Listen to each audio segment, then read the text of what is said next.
All right, we're good to go. Well,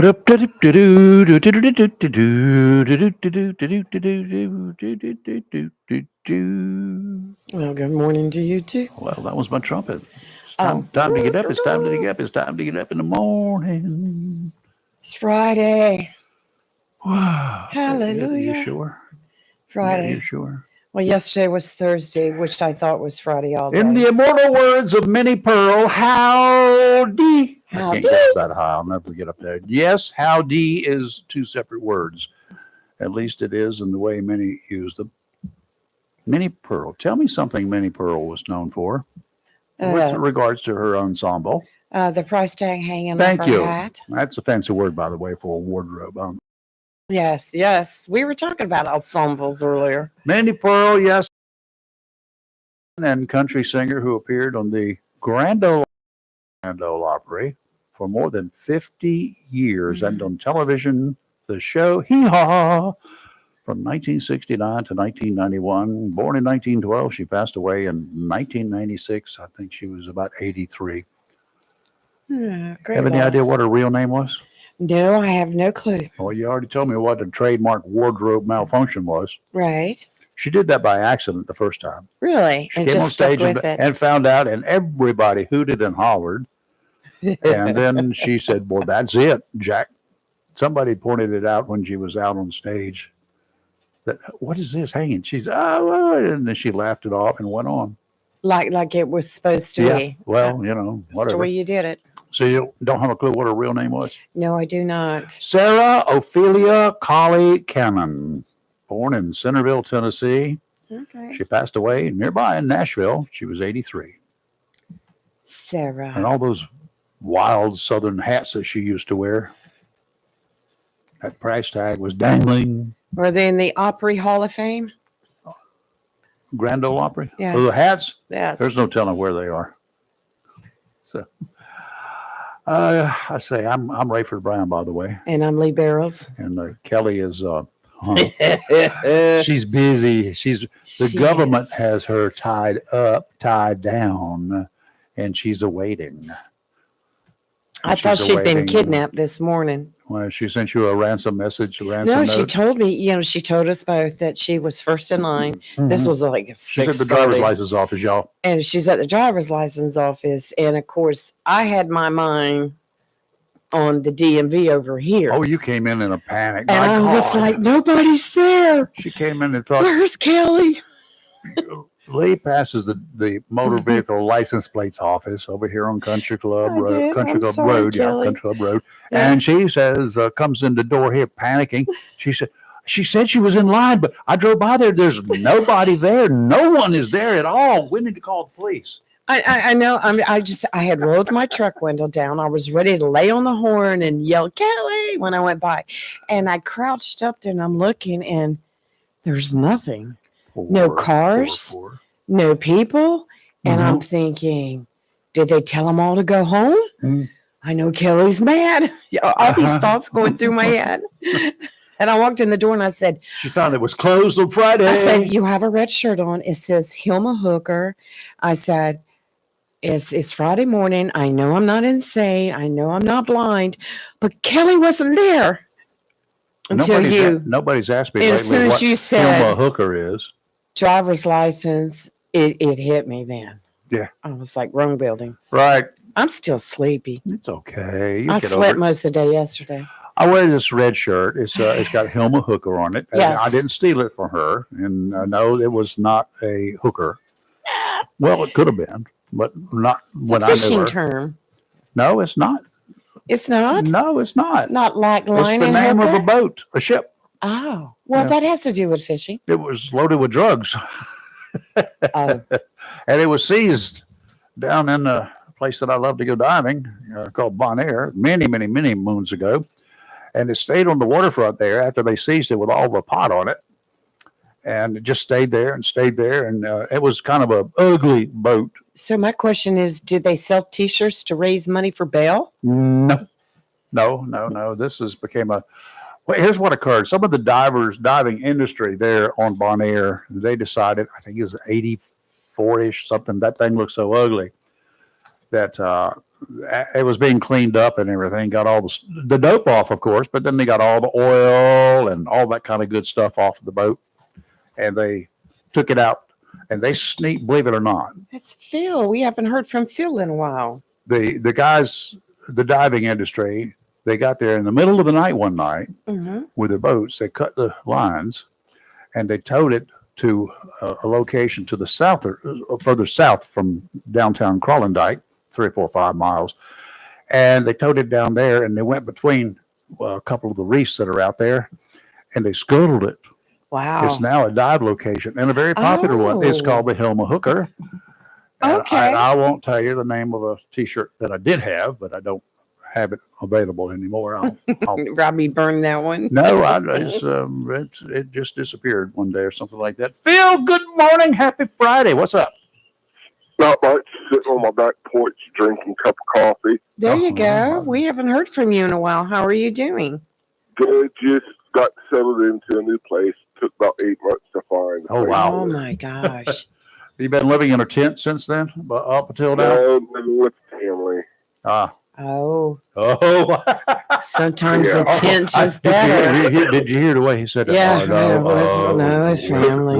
With That's what I'm saying. Sometimes Talking a about tent. DMV. With Oh, go The ahead. Okay. DMV here in Ohio Uh-oh. has their crap together. Oh, good. Nice. We're going to go to Ohio and get a license. They have a section. If you have any tunnel work, you go. It's all one building.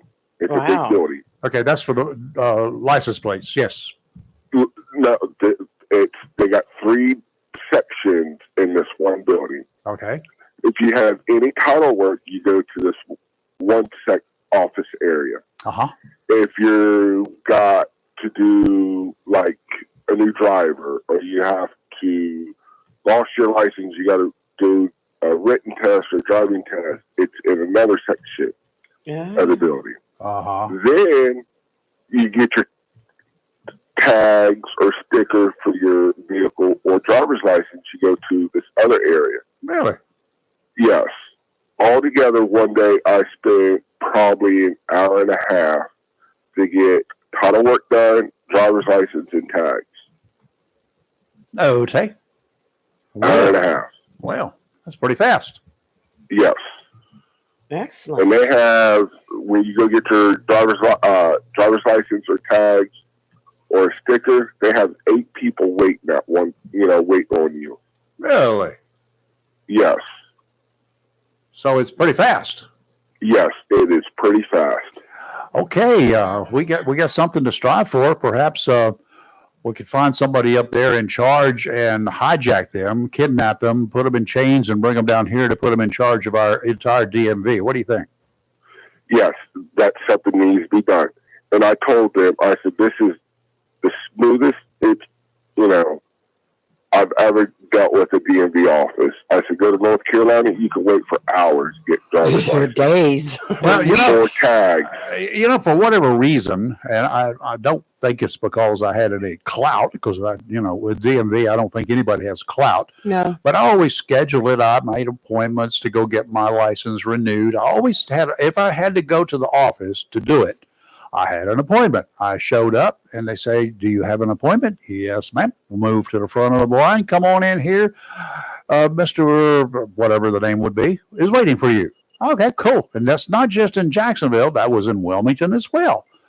I go to get my tags. Of course, I do not do that anymore. It used to be, yes, only one time a year were tags available. Every tag in North Carolina expired on January 1st every year. You were given until February 15th.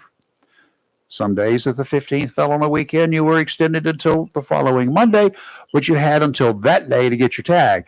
On the evening, beginning at midnight on the morning, on the evening of February 15th, going into February 16th, there were more police officers writing more tags, more people for expired tags, because they were everywhere. They have not taken that 6-week period of grace period, basically, to go get their license plates. Now, How they do the when you did go over there to the one location in Jacksonville, when the New River Shopping Center, you stood in line. I don't care when you went. The closer to February 15th you went, the longer the 3 lines were. yes. Okay. Now, How they Ohio. do it here is they go by your month you was born for your tags. Uh-huh. So like my birthday's in March, so I have to have my tags done every March. Gotcha. So yes, I don't know when they changed it, how they started it. It could have been by your birthday. It could have been whatever. But now it's by whenever you bought your purchased the car, vehicle. and then Got you your got a first year got your tag, from that right. day. Yes, exactly. Yeah. Mine's and in you July. can get a 2-year sticker if you like, also for your car. Really? Yes. Oh. Does that carry over? 2 year. Does that carry over to your next car in case you decide to get rid of the old clunker you got Yes. and you get a new one? Okay, Yes. well that's good. That's transferable. Yes. Yeah. Yep. My And last. Go ahead. one thing I forgot about Ohio, how they do their taxes here. Ugh. They have a. When I grew up, I lived in a big area, suburb of Columbus. So my school tax and my income tax, because they tax you on your income also to help lower the property value taxes on the homeowners. Uh-huh. So everybody pays taxes to the city, not just the homeowners. Yeah, you got city income. Yes, income taxes. Yeah. Then you got the school tax. I forgot about the school tax since I live in a small town. It's a township school. They have a high school, a middle school, and a elementary school. Oh my. So yes. Yep. And I had to pay, I think it was like 5 months I worked here in Ohio. I had to pay $500 in school tax. No. Okay. Yes. Yep. So everybody pays here for the schools, not just the property owners. Uh-huh. Wow. That's another big issue with our DMV here is the fact that their computer system keeps crashing. No. It's an old system, if I'm not mistaken, what Senator Lazar said one time. Yes. Well, Yes. the stuff, the Tandy and Commodore computers they should still be working, right? They're old. They get old like people get old. Yeah. Usually after 2 Do years. you remember DOS and Tandy and Yes, Commodore DOS. computers? Okay, Yes. that's what they're using. Come on, with nothing wrong with it. Well, it was good back then. Why isn't it good today? Was it MOS and DOS? Was it MOS? I remember DOS. Oh. And having to take those big floppy disk and Yeah. And We've then come if a you long want to get on ways. the internet, you have to have a phone line. You have to dial up. Yeah. I can remember AOL. that Yeah. tones.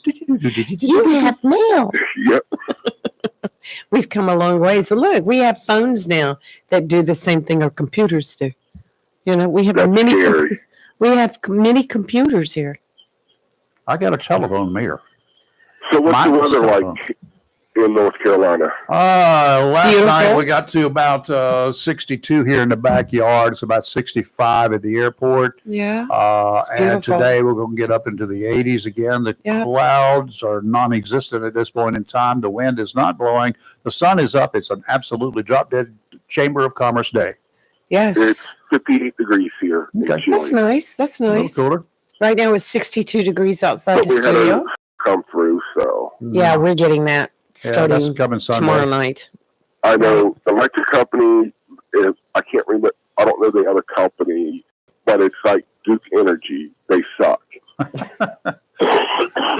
have AEP, that's like Jones Onslow. Uh-huh. They take care of stuff. They do preventive maintenance and everything. Yeah.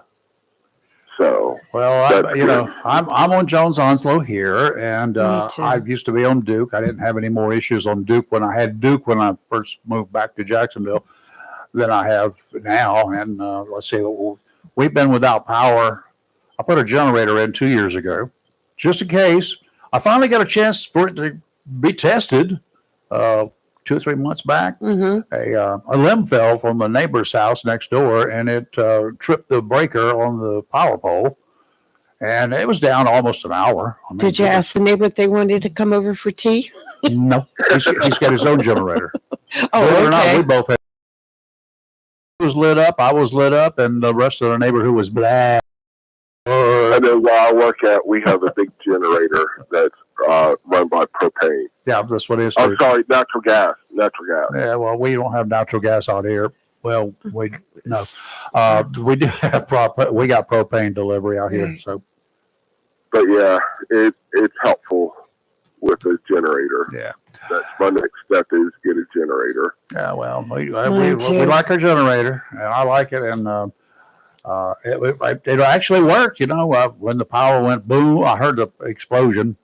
I knew what it was. One of those big old circuit breaker things on the side of a pole near the transformer. When they get overloaded, they short out, and when it did, it sounded like a 30-06 going off right beside your head. And, and when that happened, power's out, and I just told my wife, I said, wherever you are, Robbie, just stop. Do not move. And I started counting down.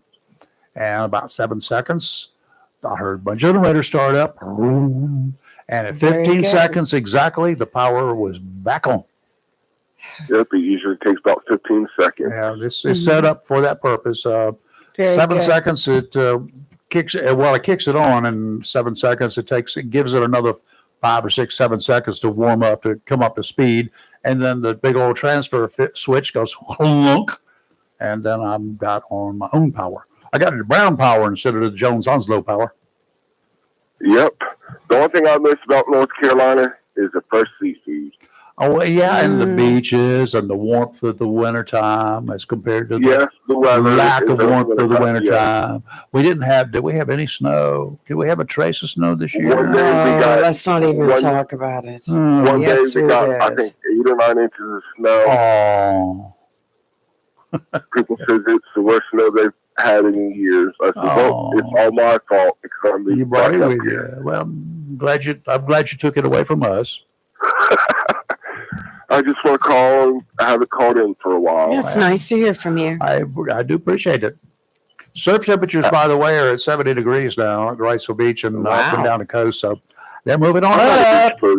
I'm not a beach person. Well, I'm not either, but that's when the fish start biting. The Spanish cycle is at 68 degrees. So we got a Spanish one right now. Fishing one time did a charter when I worked at a place. They chartered a boat for us. I had a good time. Yeah. I love to deep sea fish. Yeah. Well, you can't do it no higher. You're going to have to come down here to North Carolina. The closest thing I have is called Buckeye Lake. I live probably about 10, 15 minutes from there. Uh-huh. Buckeye Lake. Uh-huh. How many Buckeyes can you catch in a day? Is there a limit? It's a nut. It's a worthless nut. Yeah, I got you. We got some of those running around down here too, but we don't name them. Well, we do, but we don't tell you who they are. Have a good one. Thanks, Phil. Always good hearing from you. All right. Surf temperatures are continuing to creep up. They have hit 70 degrees there at the beach at Wrightsville Beach, and moving north up towards Cape Lookout is 69, 68 degrees. So we are there. That's great news for those anglers who love to partake during the Spanish invasion every spring, and the bite is on. Today, after 20 nautical miles, southwesterly winds 10 to 15 knots, seas around 3 feet every 5 seconds. Sounds and rivers of moderate chop tomorrow. Winds from the south about 15 knots, seas 3 to 4 feet. Sounds and rivers of moderate chop.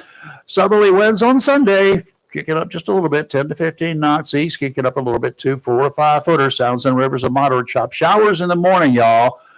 More showers with a chance of thunderstorms in the afternoon. And when you're on the ocean, thunderstorms mean there's lightning that's hitting something, and there's nothing any taller than you are on the ocean. Understand that. If you're in the boat, you're the tallest object there. So if there's thunder and lightning anywhere near you, move. Go somewhere else. That also will stir up the seas just a wee bit. That's going to be happening Sunday. Flip the boat over and hide under it? Yeah, just put a tank on and go to the bottom. Oh my gosh, yes. If you come back up and there's no boat there, well, say, whoops, Yeah, okay. Today, partly sunny with a high near 85, south wind 6 to 13 miles per hour with gusts as high as 18. Tonight, partly cloudy with a low around 64. Saturday, mostly sunny with a high near 85. Saturday night, a chance of showers with thunderstorms, partly cloudy with a low around 65. Sunday, showers and thunderstorms with a high of 78. And Monday, showers likely, partly sunny with a high near 80. I'll start out with, it's not a local story, but it does have a warning for folks around these parts. An Army veteran, he's described as a hero, a wonderful father and husband, drowned in Fernandina Beach near Jacksonville, Florida. It wasn't because he couldn't swim. He went to rescue his son and a niece who were struggling when they were caught in a rip current. Yes. It's a story we hear along the entire eastern seaboard every summer, over and over and over again. 38-year-old Joshua Curtis served his country in Iraq and Afghanistan with the 101st Airborne Infantry. He loved the ocean, his family said, and he loved to spearfish. He and his family were at the beach a week ago looking for shark's teeth when he drowned. He went into the ocean to get his son and his niece. They're okay. We will, without any doubt, we'll talk about victims who died this year when they're caught in rip currents along the North Carolina shoreline. Likely going to happen right here in Onslow, Pender, Carteret counties. No doubt about it. Every year. Matters not whether you're a strong swimmer. If you panic when you get caught in a rip, that's going to be a problem. Swimming straight back to shore when you're caught in a rip will get you nowhere. Battling the strong current is virtually impossible. It's moving faster than even Mark Spitz, and y'all don't know who it is, who's the current biggest named Olympic swimmer. I forgot. But anyway, whoever it is, they cannot swim against a strong current like a rip current or in the inlets. Pay attention to the experts. If you're being pulled away from shore by a current, keep your head above water. That's all you need to worry about. Keep your head above water. Quit fighting. Keep your arms out of the water. Don't push your arms out of the water. Raise them over your head. That just makes you sink. You put more weight, your weight above the water, up high, and you tend to sink. Got it? Keep your arms in the water and just tread water. Do not fight the current. It will not drag you underwater. It's not an undertow, as so many have claimed and wrongfully described those currents over the decades. I never forget going to the beach as a kid. Don't worry, don't get caught in the undertow. You know how to pull you down and just drag you out. No, it won't. It can knock you down. The waves will knock you down. And if there happens to be a rip where you are, I'll describe that to you in just a second. It's going to pull you away from shore. Keep your head above water. You'll be fine. Once you're far enough offshore, the current just dissipates. At that time, you can swim either up or down the beach. You just pick your direction of travel. It doesn't matter. And you will get away from the conditions that cause rip currents. Then you can calmly make your way back to the beach and walk back to wherever you came from. Yeah, that's the biggest thing. Don't panic. I will not mention the fact that even when the season is in full swing, that there are no lifeguards assigned to any beaches in the civilian areas of Onslow County. We'll harp on that later on. There we go. Should you insist, if you are going to insist on swimming in unprotected parts of our beaches, look for areas where surfers are taking advantage of the waves. Local surfers rescue a lot of swimmers who get into trouble every year. Yes. Okay? Swim pretty well. A rip current. There's going to be, if you stand up on one of the sand dunes along the beaches or whatever, you will see a little line out there in the water. It looks like, oh, that looks like shallow water. Well, it's because it kind of is shallow water. It's called a sandbar. Mm-hmm. Water comes over those sandbars. So, the waves are coming in and they just pour over and pour over and pour over. Then the water goes back out. Well, very often, depends upon how much water there is, and the current tidal conditions, it will cut a hole through the sandbar. Envision an inlet. Up and down the coast, we have these shallow draft inlets, right? New River Inlet, Bogue Inlet, New Topsail Inlet. All these places are inlets. Water comes in, it comes in, it comes in, it comes in, and then all that water starts to rush out, right? Right. Well, when this water rushes out, it will, and along the beach, cut a hole, an inlet, if you will, through that sandbar. All that water that comes over that sandbar up and down the beach will make its way back to that one point, the weakest place, and rush back out. And if you're in that current, if you're in that spot, it's like being in the inlet at the New River Inlet. You will not swim against that current. Keep your head above water, and sooner or later you're going to be washed ashore. Or you can make your way to shore. No, washed isn't dead. Just keep your head above water and swim north or south along our beaches, up or down the beach. And then just when you're out of it, just start swimming back to the beach leisurely. Do not panic. You don't want to run out of breath. You get winded. That's when you drown. All right? Absolutely. You know, I was What thinking, else can we tell you? growing up as kids, we grew up going to Scotch Bonnet. Yeah, And of course, got a lot of wiped folks out did. by Bertha. But we never had anyone telling us to watch out for rip currents. They didn't know what rip currents were. No, I mean, we were swimmers, and we grew up surfing and bodyboarding and skimboarding. And Yeah. so we were out in the water, I mean, all day long on the Skimboards. weekends. Those are those little things you skim in really shallow water, like 2 or Yes, 3, 4 inches. big And then round. you get, and you're going down across that water about 85 miles an hour, and then you fall off and you skin yourself up on all those little. I will tell you, my brother is the Ooh. king at skimboarding. Did he he bleed a can- lot? No.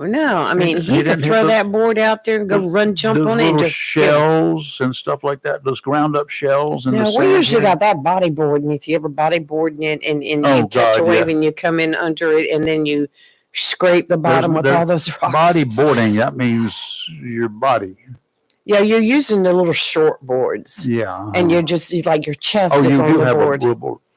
Bodyboarding, I remember, was surfing without anybody. No, we You used get to out there and surf the yourself with short body boards to surfing. body, body Yeah. surfing, bodyboarding is what we called it. And then, of course, the long boards for surfing where you stand up. That's some good news. Yes. 2 chunks of it. First today, All right, good. beginning at 10 o'clock this morning, we Yes. have 4 locations on our Facebook page and on the YouTube channel. Yes. Okay, there are 4 locations that are listed there. It's called, did you entitle it? Anyway, it's for fishing. It's for fish. Not, you don't go fishing unless you just want to go call It's it a fish fishing. fry. It's a fish fry. And the Shriners Club Yes. is set up in 4 locations. They're there now, prepping, getting them fish ready to flounder, ready to fry them up. Mhm. And they're going to fry up a bunch of them today. And between 10 o'clock and 3 o'clock, you can drive up to these locations. One's in Jacksonville. Well, 2 are kind of in Jacksonville. One's in Yeah. Jacksonville right there off of across from the Kentucky Fried Chicken. That's right. That's The an old Shriners interesting building, location. the But anyway, Shriners the Club, Shriners area, a Thompson Street area, across the street from that. And you'll see the line of cars out there beginning at 10 o'clock for sure. They're out Mhm. there now setting up, and they'll be cooking shortly. Hush puppies and slaw and Yes, I will. fish. It's a 2-piece flounder fillet, Uh-huh. coleslaw, hush puppies, and bottled water. Yep, it's yours. $10. Drive up, have your money ready. Please have some correct change. Would be great. There's no tax on it. Don't worry about that.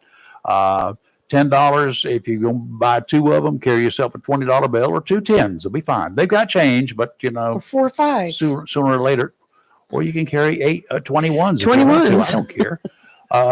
And they don't care either. But anyway, drive on up there and pick it up. You can take it home and you can eat it for breakfast this morning, brunch, or whatever. You can Yes. wait and go over there around noon. Now, you can rest assured the lines will be longer the closer to noon you are, Right. because a lot of folks are going to be sending folks over to pick up 10 or 15 or enough for the I hope entire so. staff. Right. That's the good thing. So, And if you the one in Jacksonville, I think Mandy's going to be at the one. Yeah, here. you've got, tell them, say hey to Mandy. Yeah, tell them you heard it on the radio. You got Mhm. the Onslow Shrine Club, which is Marine Boulevard, right there across from KFC and what used to be, didn't they just have a seafood restaurant burn last week? It's near there. Yeah, Yeah, it's right there. called Sam's. Yes. Anyway, Highway 258 Flea Market. That's as you're heading towards Richland. It's on 258. The flea market's on the left. It's right before you get to the crazy intersection. Yeah, It's right across from the old Piggly Wiggly. Very close to where right now pools, patios, and spas is still located there. Yes. If you're coming from Richlands, it's after you pass pools, patio, and spa. If you're going in that direction, it's just before you get there. After you pass the Walmart and stuff like that location. Right. Take a look. We It'll have be on your the left coming that going that way. Sneeze Ferry Oil and LP, which is a gas company on Highway 210 at Sneeze Ferry. On 210. That's Yes. on the road that runs toward the beach. Yes. Okay. And then you have the Piggly Wiggly in Swansboro. You don't have to ask where that is. Oh, it's easy. It's But all it's these there. locations pull in, pull out. Yeah, it's going to be, you've got a line. You don't have to worry about the line. It will be fast moving. Time you get up, hand them your money, you pull up to the next station, then somebody's going to give you some water and a bag of food. Sounds Got it? good. Yeah. Move So, on. Head on home and eat it. and all the proceeds benefit the Shriners Hospital for Children. And if you like it, if you have it for lunch this morning, today, if you like it, which you will, go back over there as fast as you can and buy another one or Buy two another one or for four dinner. and take it home. It's good for tonight. Yes. It's good for tomorrow morning for breakfast. I would pick up a fresh tomato somewhere and slice it up because I love fish and Oh, that sounds so fresh good. sliced tomatoes. And some are coming in now. I've got some good ones in the store. Good. I haven't Good. got any on my Good. vines yet, my Mm. plants yet, but I had to put Yes. some cages out now. I had to put some cages out Yes, yesterday I've because had to also. they're getting up on inside. Yes. So I'll have them soon. But anyway, that's one of the good news. And then tomorrow, I have already gathered some Band-Aids. I've got a bunch of them in there just waiting. I sharpened my knives. oh, Hopefully I won't need the Band-Aids. But, after a couple of hours this morning of intense slicing and dicing, hopefully not my fingers, all sorts of stuff I'll be slicing and dicing. Obviously, if I'm going to cook, I'm going to start with the onions or a field full. yes. And I've also got some green onions I'm going to be using to kind of add some garnish to the product that I'm preparing today for Right. tomorrow.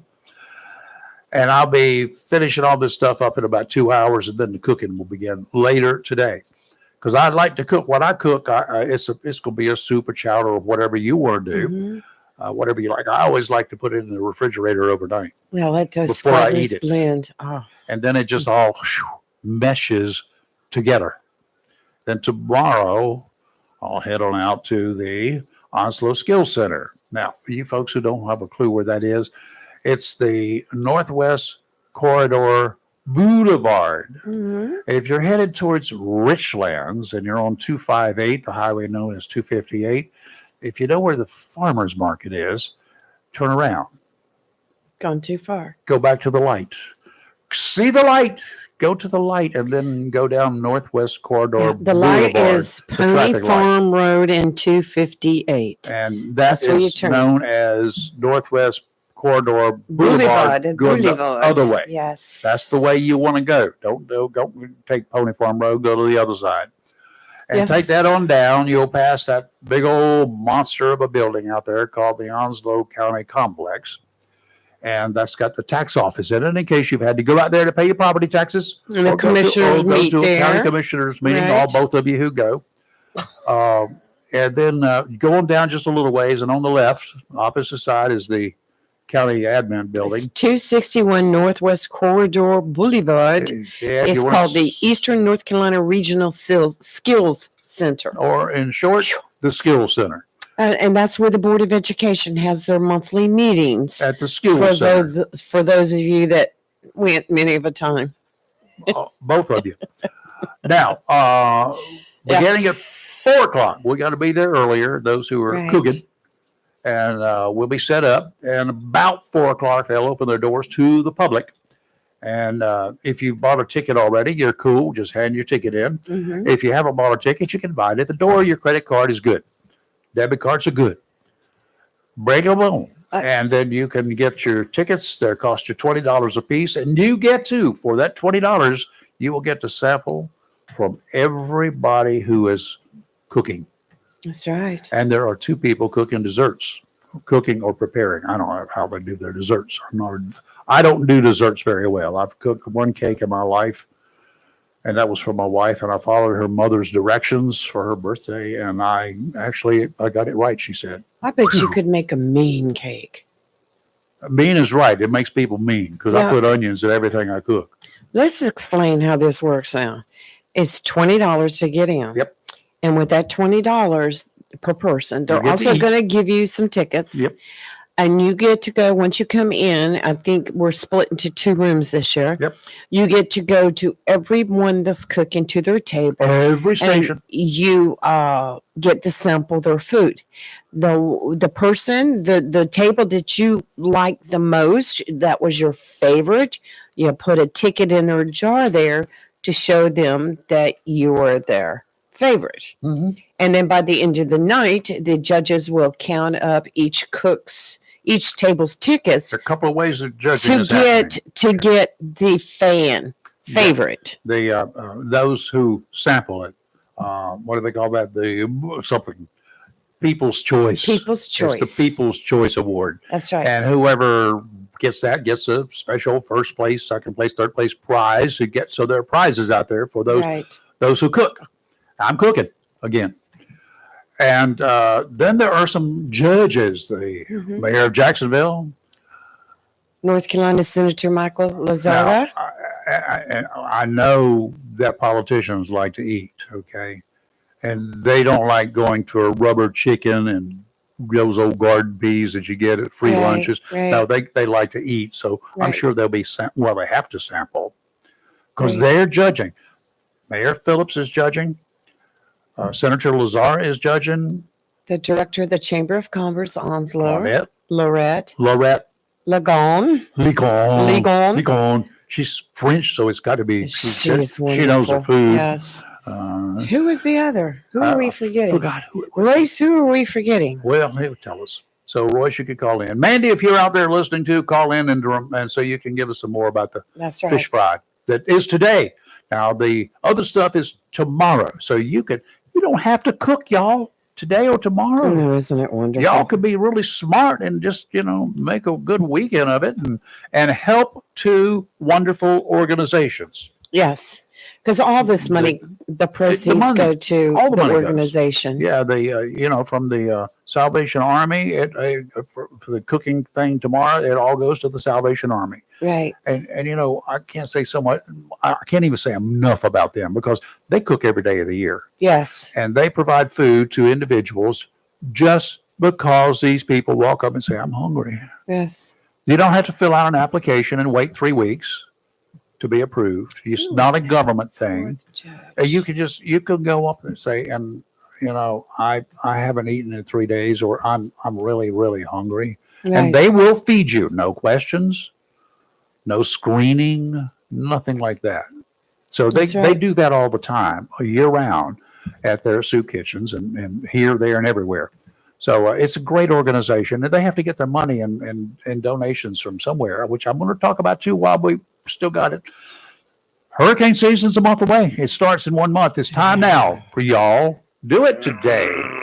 Do it today, and just go through your pantry of stuff, non-perishable foods, cans of soup, cans of chili, cans of this, cans of whatever you got, cans of beans, stuff that you are saving for a rainy day. I mean, a hurricane, things that don't go bad. It's time to purge them. Take them out. As long as their expiration date has not been reached, put them aside, put them in a bag, and take them to the Salvation Army. You can do that anytime. All year round, you can do it.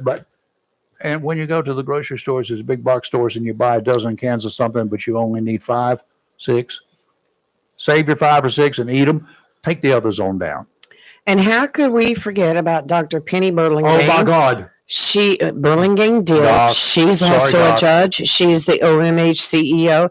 And Mark Dowling, he's the head of culinary arts Yes. at Costa Carolina. yes. Thank you, Jan, so much for sending it to me. That I gummit. just couldn't remember. It's early in the morning, y'all. It is really Even for us, it's early. Right. Okay, now that's for the Salvation Army. Now, again, back to the fish. Yes. Since y'all about as good as I am at catching fish, and since it's illegal Don't at this put me point in in there. time, it's illegal at this point in time to catch flounder in North Carolina. You can get some fried flounder tomorrow. love fried Today.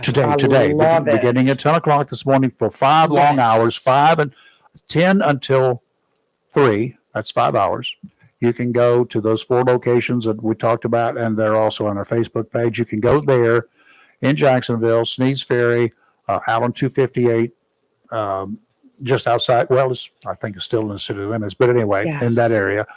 And then Sneads Ferry and Swansboro, the Piggly pig. Wiggly, right, So right, go there and get yourself some fish. right. All that money, all the proceeds, all the profits from that goes right Mhm. straight over to the Shriners Club. That's right. Now we For know the what this children. group does. All right, we know how wonderful they are. So do yourself a favor. You'll feel good, and you'll have some bragging rights. Look what I did. I got some fish, and it was good, and I know where my money went. Right, Okay, we're done with that. right, right, right. My pot stirrers got their aprons out. They got everything ready. Oh, we're adding a You little bit. will not miss us. Nope. Red and white checkered Yes. with sort of a faded red. Hey, Some of the Louie. checkers. You got multiple things out there. Right. That we will be wearing these aprons. Yeah, we have our own aprons, Uh-huh, personalized. Yeah, personalized stuff. And then we got hats. Yes, We we got have these matching hats, chef hats. Yeah, sort of kind of matching. But anyway, we will be dressed appropriately so Yes. you can't miss us. And we will be the big mouths. Well, some They of were- us maybe. And we work for That's right. we are the big mouths. Yes.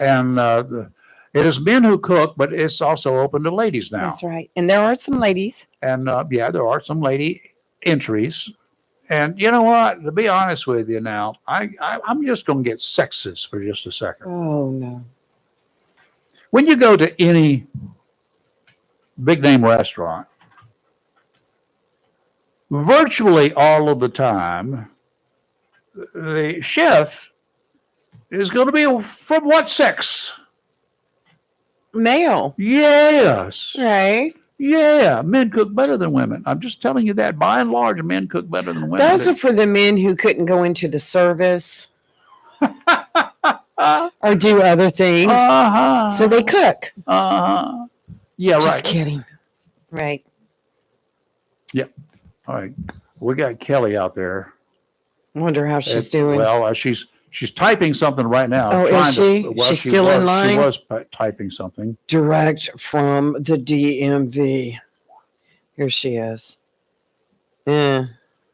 Some were waiting in their cars. Nope. I got in line, and yes, so she's there. She's typing. I'm inside and have gotten a ticket to Oh. be called back. Waiting now. Yay, Kelly. Go, Kelly. Wow. So she's on her way. She's getting closer to being legal again. And Well, she's she's been there legal since now. about 6:30. Her thing is It's a little over an hour. She's got her birthday coming up this month in a couple of weeks, and it's that 4th year. Yeah, I don't know. It's that year number 4, and she had to have her driver's license renewed, and she waited till the last minute. Well, just think, Kelly, once you get this renewed, you won't have to do it for a while. Yeah, but you better go ahead and make an appointment. I would make an appointment for 4 years from now if I were in your shoes. Well, let's see what Mr. Paul Tyne's going to do.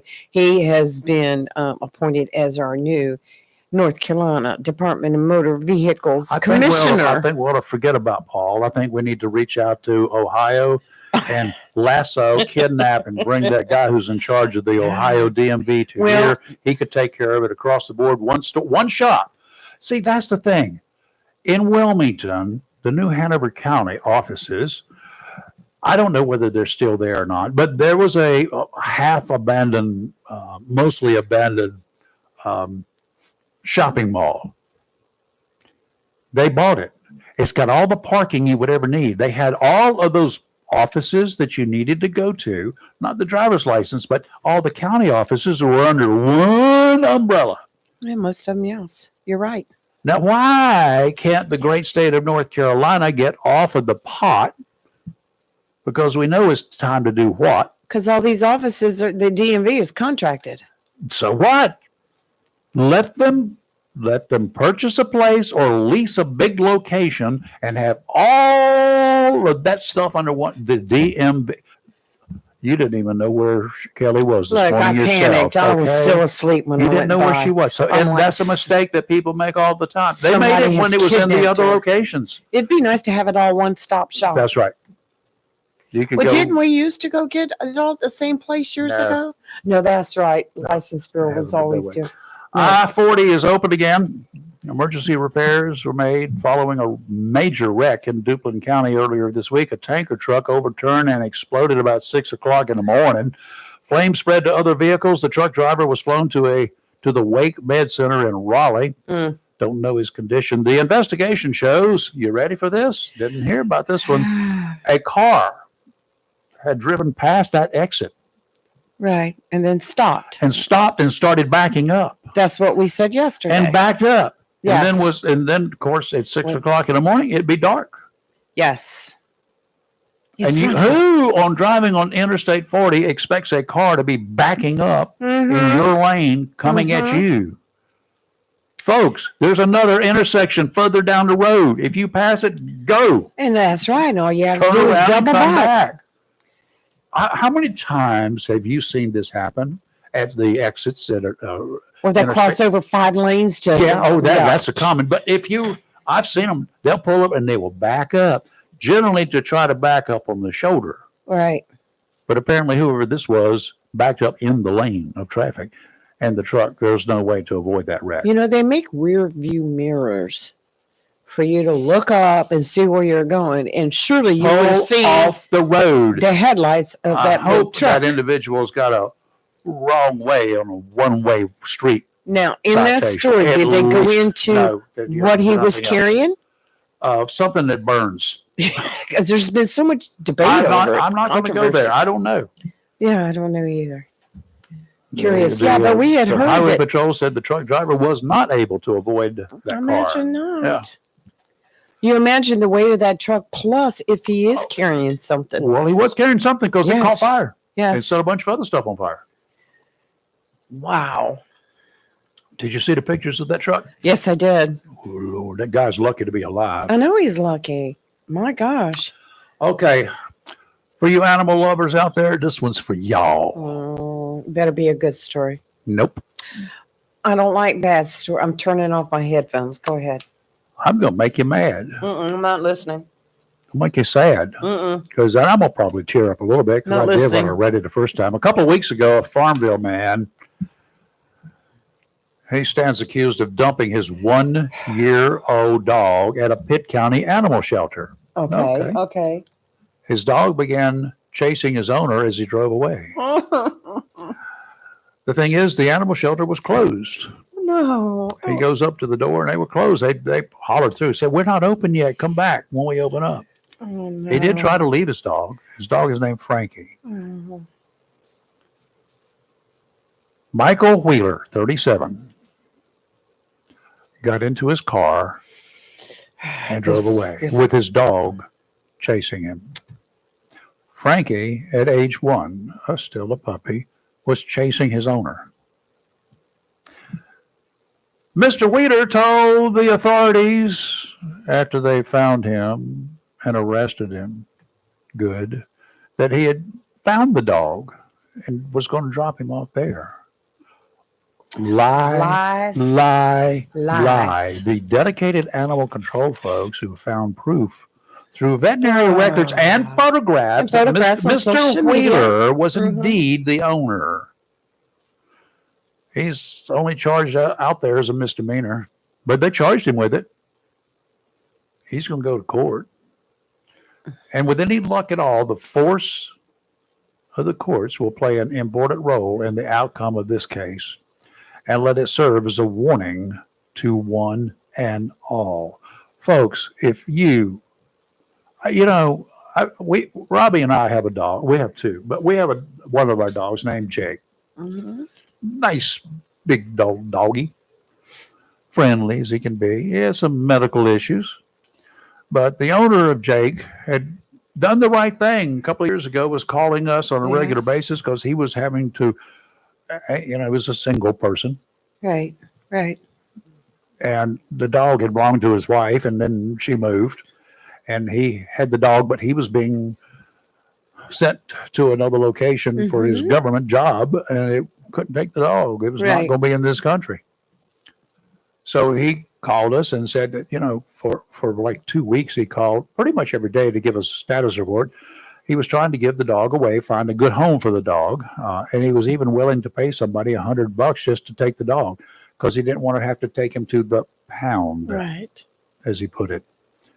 The dog, about 12 years old, would not have survived in the pound Right. because not many people were going to adopt A senior dog. Right. Oh, on that Plus- last day, that Friday, that was his last chance. So I said, don't bring the dog, don't take the dog to the pound, bring him out to the brown pound. Right. And he brought him out to the brown pound, To the compound. to the compound at the brown pound. compound. And we took said puppy, dog, and Jake has been a blessing. He He's has not met a wonderful stranger. His eyesight's diminished a little bit, but he knows who's there. He hears great, sort of, and he follows directions most of the time when it fits his needs. But he's a That great involves dog. food. He does not want to even leave. I can leave these doors and gates open. He would never leave this premise. He doesn't like it. Right. We do take him for the stroll Right. on a leash Right. because we don't want him to bolt. That's 'Cause, right. dogs who are whatever. But he's got the run of the backyard, which is like, I don't know how many square feet, bigger than the house, about twice as big as the house. It's all fenced in, so he can't Right. get out unless we let him out. He wouldn't want out anyway. But Jake's a blessing. If you have just not, you decided you don't want the dog or the cat or whatever, don't go dumping him, even on the steps of the animal shelter. You don't want that. Right. You don't know what's going to happen. That's like leaving a baby unattended at the fire department. Right. That's just wrong. Just wrong. Well, so you didn't finish the story. What happened to the dog? Oh, the did- dog's back at the shelter. What kind? Did they say what kind of I dog it didn't ask was? that. His name is Frankie. Who cares? Well, It's in Greenville.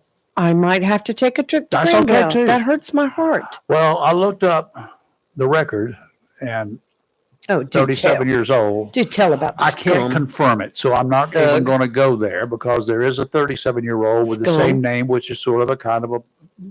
There's also a 38-year-old, same name, but I can't confirm it. But once I get his date of birth, which I'm going to get his date of birth, Thug. I've got the date of birth of the guy that's the thug that's in prison. Scum. At POS. that point in time, I will share with you Right. his criminal history if it's the same person. How could you? The dog's chasing him. How could he? Both my dogs are rescues. I would not trade those dogs. I would not. I've not gone on vacations because I would prefer to stay home to take care of my dogs. Nothing wrong with that. I have a fenced-in yard. I still, when they're outside, I'm still you gotta be constantly with 'em. checking on them. Yeah, absolutely. They have a better life. They eat better and sleep better than me. We buy special foods for the two doggies here. Right. Right. And I mean, it's just the way it is. Robbie is intense on that. Took him to the vet, and the vet said, "This one's, Jay's got a couple of things, and you might want to change that really nice, expensive food you got for this other stuff." And it's Right. like, what? Well, I might, with your Yeah, I permission, don't have a Wednesday lot too much time. morning, I have to take Jack and drop him off to the vet because that's his dental cleaning, and he has to be there between 7:30 and 8. Oh yeah, you got. So I might just bring him in with me and then leave here and go drop him off. Of course, And you'll get to meet Jack. He's About my time. older one. about time. Yes. Jack and Jake would probably get along. Oh yeah, yeah. Shockwave gets along with everybody. Jack gets along with everybody too. Now Paco, the newer one, the little one. Shockwave would get on his back and ride him if he just sits still. Paco's little, but he is fierce. And until he gets to know the dog, which doesn't take very long, you would think he was going to kill him. He's just, especially if he comes near me. Yeah, Kelly must have her phone in her pocket because the cursor is just. I don't could know be if yours. No, mine's right here. I got control of it. Maybe There's my cursor. maybe Skype's listening to us. Okay, I stopped it. I don't know how. Wow. Whatever. You know, you believe in all these things like aliens and No. UFOs? No, I You don't don't. believe in flying saucers? No, I don't. How about the Loch Ness Monster? No. I'm just not one of those. In 1933, on this date, the newspaper Inverness Courier related an account of a local couple who claimed to have seen, their words, an enormous animal rolling and plunging on the surface. And thus was born the legend of the Loch Ness Monster. The story of the monster becomes a media phenomenon. London newspapers sending correspondents to Scotland and a circus offering a £20,000 sterling reward if you could capture the beast. Wonder how many people went there with guns waiting for it. I mean, how do you capture something like a Loch Ness Monster? Have you seen those pictures? Those original Yes, pictures? I have. There have been so many stories published and so many other photographs taken, so many other images doctored, manufactured, created of this critter. How would you not believe that it's there? They've sent people there for decades. Once electronic underwater navigating and mapping radar systems, sonar, were invented, they sent people there with those to try to find it. It's in a lake.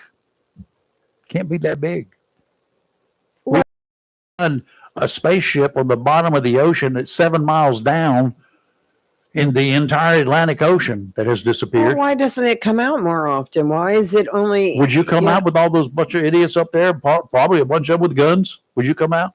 Well, it's supposed to be one of those fierce type creatures come out, like Godzilla or King Kong. After that April 1933 sighting was reported on this date, May 2nd, Right. people got really excited, especially after another couple claimed to have seen the animal on land. He's coming to get you, boy. He's coming That was to get after you. how many beers? It's Scotland. Amateur investigators, I bet a bunch of the Irish from Ireland came down, and they probably set up their own pubs over there. So Drinking they know what that green happened there. beer. Amateur investigators have kept an almost constant vigil, and in the 1960s, several British universities launched sonar expeditions on the lake. But in each expedition, the sonar operators detected some type of large, moving underwater objects, like maybe a big floating tree down deep. In 1975, another expedition combined sonar and underwater photography in Loch Ness. Ooh. A photo resulted that after enhancement, there's your key word, after enhancement appeared to show what vaguely resembled the giant flipper of an aquatic And that could have been animal. AI. I'm telling you now. Further sonar expeditions in the late 80s and 90s resulted in more inconclusive readings. Revelations in 1994 that the famous 1934 photo was a complete hoax has only slightly dampened the enthusiasm of tourists and investigators for the legendary beast of Loch Ness. And what is the Loch Ness Monster affectionately known by? Luby, I don't know. I forgot. Nessie. Nessie, yes. Nessie. Nessie. Nessie. Nessie or Nessie? And it's a mythical creature from Maybe people folklore. have seen him. I'm telling Are you, you calling them liars? after a couple beers and You're maybe calling- eating some so- of the mushrooms you're growing calling around them there. drunks. Drunk dopers. Well, that's like a Bigfoot. Do How- you believe in Bigfoot? Yeah, but I mean, they're generally basketball players. In size 14. Yeah. Yeah. It's Or- Bigfoot, also or commonly it could be referred to as Sasquatch, Or it could be. is a large, hairy, mythical creature. Again, basketball players. Oh my gosh. Oh my gosh. Oh, Well, people Lord believe in mercy. that stuff, which is okay. I mean, if you want to believe in it, I don't have a problem with it personally. I don't believe in this. I don't believe it. For all you folks out there that are just protesting for the release and for Trump to bring back Kilmar Abrigo Wasn't there a new charge? Garcia, guess what they've uncovered? Yeah, something yesterday was uncovered. They What found was it? some body camera footage Oh, from the Tennessee Highway Patrol of its 2022 encounter with this fine, upstanding young illegal alien. 29-year-old Garcia is a Salvadorian who illegally entered the United States in 2011 and again in 2019. Was issued a deportation order. Two previous judges concluded that Abrigo Garcia was likely affiliated with MS-13. That's a terrorist organization. He was deported in March this year and sent to the terrorist confinement center. We need one of those in El We have Salvador. No, we don't. They closed it. we have Alonzo County Detention Center. If they want to pay us. Oh, no. We don't need them here. But they got that thing on the island out there called Alcatraz. Yes. So I think revive Alcatraz. Throw them in there. The Tennessee Highway Patrol pulled over Abrigo Garcia on November 30th, 2022. Okay, more than 2 years ago.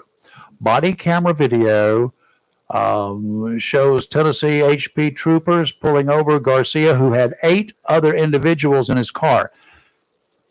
You're in a car. You got 8 other people. You got 9 people in a car. Ooh. For what was initially a speeding violation, and you're stupid in your speed in Tennessee, and you're an illegal alien. All of the people in the car are men. 4 seats, 4 rows of seats.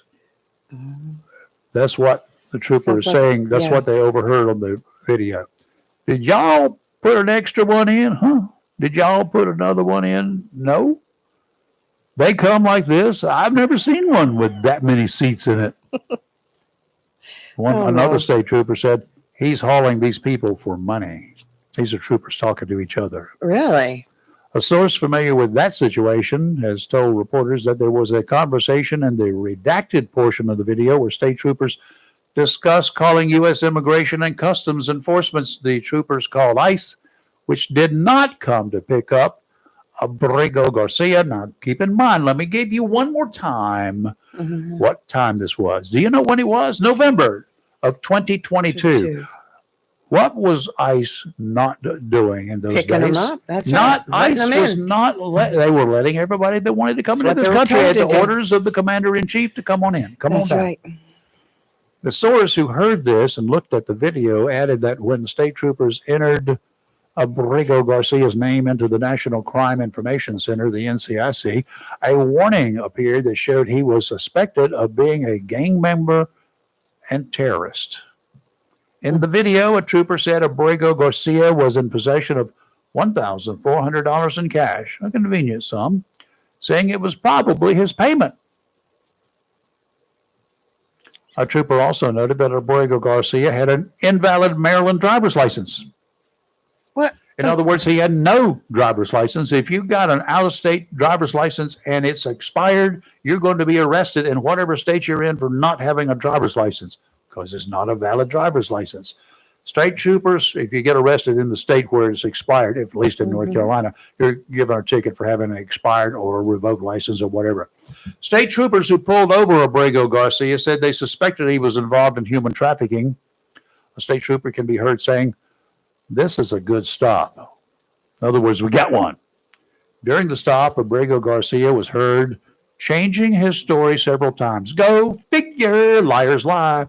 Abrigo Garcia first said he was headed back to his residence in Maryland, then said he was going to a different town for work. He said the group of individuals were initially driving from St. Louis. Court records filed in Prince George's County, Maryland, reveal that Abrego Garcia has a history of being a violent wife beater. In 2021 court filing, Jennifer Vasquez, Abrego Garcia's wife, wrote, "At this point, I am afraid to be close to him. I have multiple photos, videos of how violent he can be and all the bruises he has left me."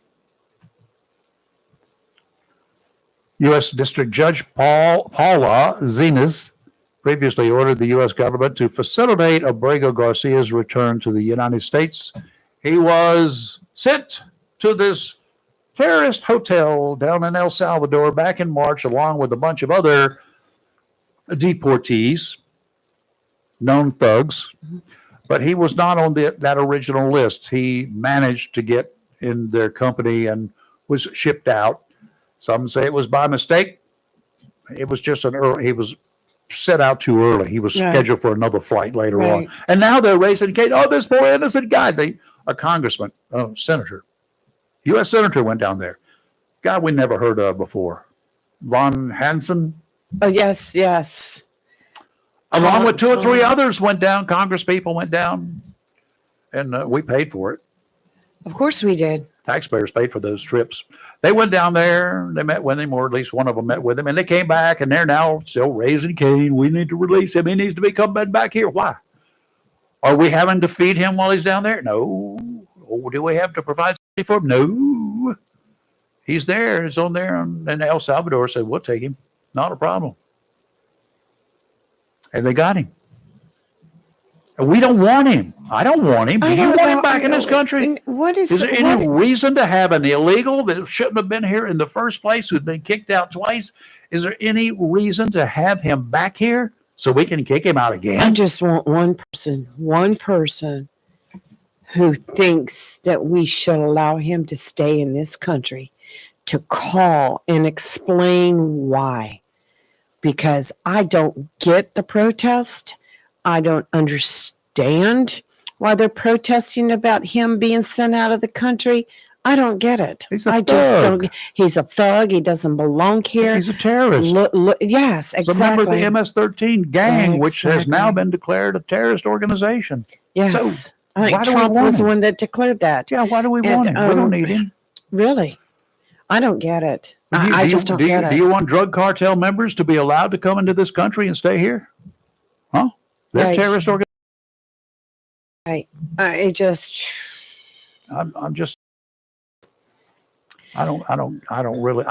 don't get it. I don't get it either. I want to skip back to animals for just a minute. Interrupt you here. The two-legged or the four-legged? The four-legged. Okay, we were talking about people rehoming and giving up their pets, etc. People who dump them.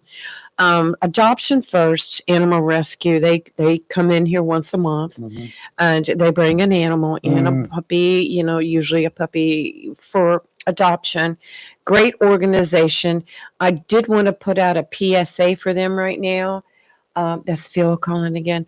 Right now, they are in desperate need of wet kitten food.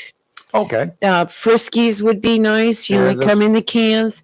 And bleach. Because they use a lot of bleach to clean. All right. You can buy the bleach at the big box stores in quantity. You can buy the kitty cat food. You can buy those in big box stores. Yes, in cases, yes. I know Walmart's got it as well. Food Line, Walmart, Sam's, right. The pet stores have got it. So, get them by there. Do them a favor. They're located at 114 Enterprise Street, which is right off of Western Boulevard right there. Yep. In that little center where you see Sargon Sam's is back behind there. All right. And they're open every day, 11 to 5:30 p.m. So you got time to get on over to the big box stores right now. They are open. They got their doors open. They're waiting for you. Food. Or some bleach, take it by, go get your ticket for the fish fry. You can do a bunch of stuff. Kick your feet up, and then tomorrow go to the Jacksonville Jamboree during the day, then come see us later the afternoon for the Men Who Cook. Got your weekend planned. Oh, Phil, are you willing to take some of these detainees, these terrorists, these MS-13? Why? Aren't you up there? I can't say what I want to say on air. Well, I generally try not to, but... Talking about that, the town that I grew up in is now a sanctuary city. I think that's wrong and everything. If you look at the Democratic controlled areas, the crime is higher. They're doing stupid stuff. I'm telling you.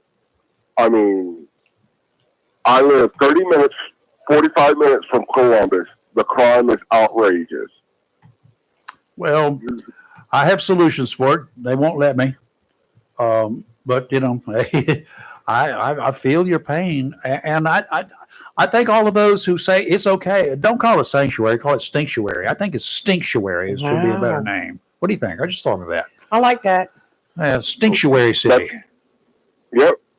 And I think if they are sanctuary cities, the federal government should cut their funding. Oh, absolutely. Then they're going to raise your taxes. Then I'm not going to raise mine because I'm not living in Franklin County. Because it's so, that is when the rebellion will begin. If there could be a plan here, if Trump will be half as smart as I think that he could be, and he would, I mean, he's not running for re-election, so he's got nothing to lose. Sure. Just go ahead and cut their funding off for every sanctuary city or county or state. Just cut off all federal funds immediately. And then they're going to have to raise the property taxes and their local sales taxes and their local this, and the local people are going to have to pay the price. Well, that's when the local people are going to come out in arms, and that's when the situation will be resolved. I think it should be, if the voters want it sanctuary city, they should put it on the ballot and do it that way. Yeah, but and that ballot. We're going to have a sanctuary city here. Do you want to support that? But here's what's going to occur if you do. Your taxes are going to go up by 23% because we're not going to get any federal money. Your freedoms are going to go up because we're going to have these people running around here, and we do know that the crime rate's going to be higher, so your insurance rates are also going to go up. This is what is going to be the outfall of us being a sanctuary city. Boy, I tell you what, put that on the ballot and see where you get. Tillis just announced. Oh, let me look that up real quick. Look into, this is something to look into. Look into Whitehall Police Department. What's the name of it? Whitehall Police Department. Whitehall. Yes. Okay. Look into it. Read up on it over the weekend. You'd be shocked what's going on. Uh-oh. Sometimes I get shocked, and sometimes I just get perplexed, and sometimes I just get mad. I think you'd be outrageous what's going on. I assume Whitehall is in Ohio, right? Yes.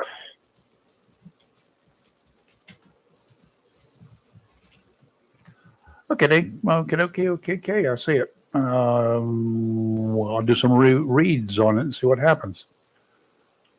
You'd be shocked. Okay. What's going on? But yeah, I think they need to keep him there in El Salvador. Oh, absolutely. That's the best place for him. But there's a right way to come into the United States, and there's a wrong way. And everybody that came in the wrong way should be deported. Yep. I'm sorry. You know, my great-grandparents came in the right way through Ellis, Italian immigrants. Mm-hmm. And they came in the right way. Ooh. So, but yeah. I'm seeing one report here. So it's Whitehall. Police respond to claims of toxic environment. Just put it this way. The union reps are not allowed in Whitehall Police Department. Oh, okay. There's a toxic police department right now. Oh, interesting. A friend of mine used to be a Whitehall Police K-9 officer. He left there to go work for the DEA. Well, that was a good move. I'm absolutely sure. Probably got some good experience. Yes. His hands were tied about the illegals and drugs and crime and all this and that. All right, I see what is going on here. I'll take a look. It's got a whole bunch of news stories about it. Yes. All right, sounds good. So have a good weekend. Phil, thank you. You too. Bye-bye. Bye. Yeah, that's a... Well, you know, Senator Tillis just released a map labeling 9 North Carolina counties sanctuary jurisdictions for undocumented immigrants. And some of the Really? sheriffs in these counties are hot. Oh, But among them is Forsyth, Guilford, Watauga, and not surprised. Mecklenburg. not surprised. Yeah, these are all very blue counties. I will Uh-huh. say that over Georgia mountains. But the local law enforcement, boy, they're really pushing back hard at that. Both said their countries follow all federal and state laws regarding immigration enforcement, but the senator is saying that they are not working with ICE. Yeah, well, See what it says, I'm right? waiting for the day that when the judges and others start hiding people that ICE wants, Right. interfering, obstruction of justice, all of that comes to mind as possible charges. Right. I don't care what kind of official you are. If the mayor of the town or the police chief stands in the way of federal officers coming in to arrest somebody, Mhm. they can be charged with obstruction of justice. Well, he's saying that And they should be. these law enforcement in these areas there do not cooperate with U.S. Immigration and Customs Enforcement. Sorry. He posted a map over it. And he said this post came as President Trump signed an executive order Monday calling on the Attorney General and the Secretary of Homeland Security to publish a list of jurisdictions that do not cooperate with ICE and to contact them to warn them of any violations. All of this is true and all of it's well and good. And we all want them to cooperate, do we not? Yes, we do. But Yes. here's the situation I'm going to throw at you now, Mhm. being the guy who is the devil's advocate. Let's just suppose we got an administration like the Biden administration again. Right. This is why voting is extremely important, y'all. You Yes, need to it think is. about this well in advance. Let's just suppose we get a liberal-minded Kamala Harris. Mm-hmm. That's after the shaking stops. That's about what you're going to And be doing. AOC But for let's VP. just say an AOC and Kamala, they're in charge. Oh my God! Look, what's going to happen? Okay, we want ATF to go out there and seize all your guns. Oh, I don't like that. Whoops. Yes. See, that's what we need to be careful of when we say, let the feds take over, let them do it. If what is going on right now is something that the majority of the people in this country agree with, round up the bad people, throw them out. Right. If you got bad people and you got people that are bad people and they're being hidden by judges, by police departments, or sheriffs across this country are not cooperating and they're turning prisoners loose, even though the ICE has put a detainer on them, a request. That's what it amounts It's to. going to be interesting because some of these sheriffs are claiming that Tillis doesn't know what he's talking about. He's not basing it on facts. He said that That's a possibility. Forsyth County is currently detaining 22 people on behalf of Immigration and Customs Enforcement, and they are complying with a state law that requires sheriffs to honor ICE detainers. Good. He said, but though it's really an issue, so I wonder why Tillis put that out there. I would think there's got to be a little bit of something more. I don't know. Because- Maybe he got bad advice. Maybe he got bad Well, he's information. planning on introducing legislation. Yeah, but we do know that there are some Mm-hmm. people on the staffs of our high-ranking elected officials up there that don't give the senator or the congressman or others all of the information Yes, that we they need. do And know sometimes that. the Right. information we do know that for a fact. and sometimes that information is false. That's right. Sometimes they just fail to provide that information to those that we elect to represent us. That's factual. So Yes. that's one thing, but that is on the elected officials to Right. find this out. But it's on us to make sure that those elected officials, one way or the other, that we are able to reach them to tell them you're not getting the straight dope from your aides. And that could very well be, and that's a good possibility because he's getting ready to run again. Uh-huh. Why put out something like that if it's not true? Yep. Well, Especially in his own home state. he needs to fast track this one and figure out if this fact or not fact. Right. So we'll see. I agree 100%. Horky dorky. Let me get on back up here and talk about the weather's looking pretty good here for a couple days, y'all. I know the surf temperature's up. Spanish mackerel are in the surf. They're all over the water out there. Mm-hmm. If you're going fishing, if you've never been Spanish mackerel fishing before, first thing you do is just, if you don't know anything about it, try to find somebody to go with you that does. If you can't find somebody to go with you that does, and you've never fished for these Spanish, go to your nearest fishing tackle store and get yourself hooked up with some Clark spoons. Mm-hmm. If you buy them pre-rigged, you'll do yourself a favor. It'll cost you a little bit more than doing it yourself, but get about 4 of them, maybe 6 of them, pre-rigged. Okay, get some 1/0, get some number 1, and take those. If you can buy one set that's rigged with a planer on it, the better off you will be. Take those out there and don't fish but probably 2, maybe 3 lines at a time until you get comfortable. And because you're going to have to learn how to troll without tangling all those lines. And then when you find the fish, you look for birds first. If you go out that inlet, you don't know anything else, look for those little tiny, what we call Spanish birds. They're seagulls, but they're small. They're not really seagulls, but they're small birds, white. And when they start diving, they're diving on the little glass minnows and the remnants of stuff that the Spanish cut through the schools of bait fish. And they eat them and they bite them and they chew things. And sometimes the dead parts left on the surface. Or the birds are working on a school of these little glass minnows. And you get out there, do not run through the middle of that school. You'll see where they're cutting the water. Go around it, and around it. Just circle it like, the Indians who are circling the covered wagons in the old days.